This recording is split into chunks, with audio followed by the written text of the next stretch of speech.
Warning, this is a review of the movie Star Trek in the Darkness. It's a Kadic review. No audio, video clips from the movie are being used in the making of this review, seeing that they belong to all the studios that have this sucker, mainly Paramount Pictures. Been a while since I've done a Kadic. Rate, comment, favorite, subscribe. You know the deal by now. About a month and a half ago, I gave you the first ever Kadic Quickie, a review of the 2009 reboot of the Star Trek movie franchise. It was alright. But now, 2 months later, it's time for a full-on Kadic review of its sequel, Star Trek in the Darkness. Is it actually good? Follow me to find out.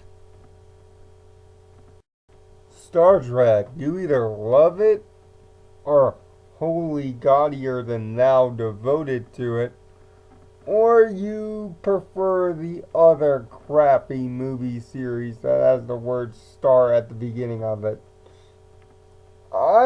Either way, Star Trek has been an established series for now close to 50 years of time, and when they recently rebooted the movie franchise in 2009, the blockbuster smashing success, says it wasn't long before they asked J.J. Abrams to direct again and a sequel to be done. Yeah, this movie had 3 writers, and I can thank my new iPhone 4 for looking it up. I won't give them any credit, seeing that writers in movies don't deserve credit. It's really the actors that deserve credit for how well they do. And luckily, these 3 dunderheads actually knew what they were talking about when making a Star Trek movie. There's so many references to Star Trek 1960s proper in this movie, it makes an old school semi-trekker like myself quiver with glee. But at the same time, the first movie had a major problem with pacing. It went way too quick. Star Trek in the Darkness goes way too quick. Times 3 maybe. There's not a wasted minute in this movie that isn't zooming by. But luckily, because of the great special effects, the thunderous music, and the excellent acting by the returning Chris Klein as Kirk, and sorry, you're not going to be William Shatner, ever. Even if you can bone a human and an alien in your same bed before you wake up in the morning, you're never going to be the Shat. But you do a great job anyway. The real star of these 2 reboot movies, though, is Roberto Quinto. He's our brand new Spock. He understands Spock maybe better than Leonard Nimoy understands Spock. The master of the verbal combo breaker is back in full force in this movie. Crap, I could watch an entire YouTube movie of just the Spock lines from this movie. From his constant arguments with Kirk to his semi-bitch fight with Allura to just about everything else. But is the movie actually good? Well, it's better than the first one, because it actually has action in it and isn't convoluted with a bunch of backstory. Yes, there's references all over the place in some parts of the first film that link the 2 together, but pretty much this is a remake of Star Trek 3, The Wrath of Khan. Let's be honest, because that's all this is.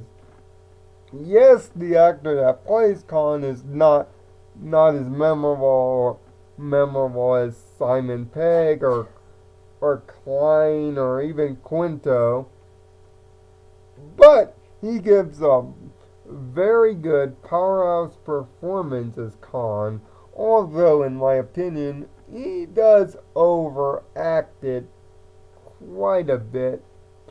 But it's nice to see that they actually let Khan's character develop into the villain we all hate from Star Trek 3 and actually give him an implied merciful death to him. You almost feel emotionally sorry for the guy until he goes all betray mode and turns into the traditional Khan we know.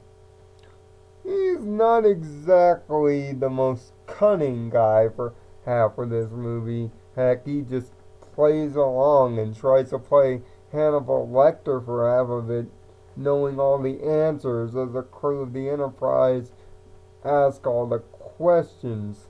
Not really to move the movie along, it's just that the crew of the Enterprise is so stupid.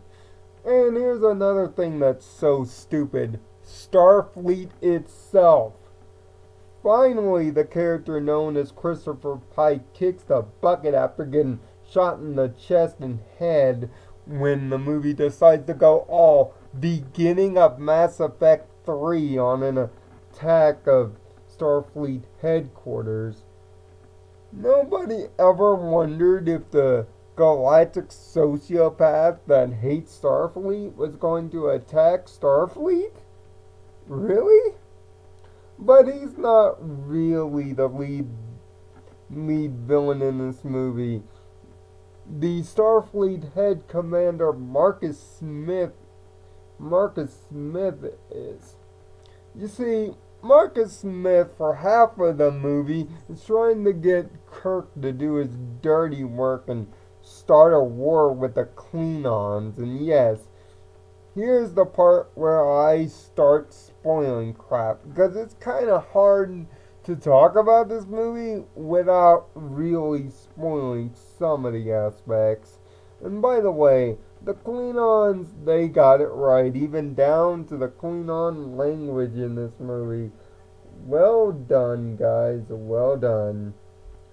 But truth of the matter is, if the villain for about 3/4 of the movie happens to be the leader of Starfleet, then why shoe in Khan?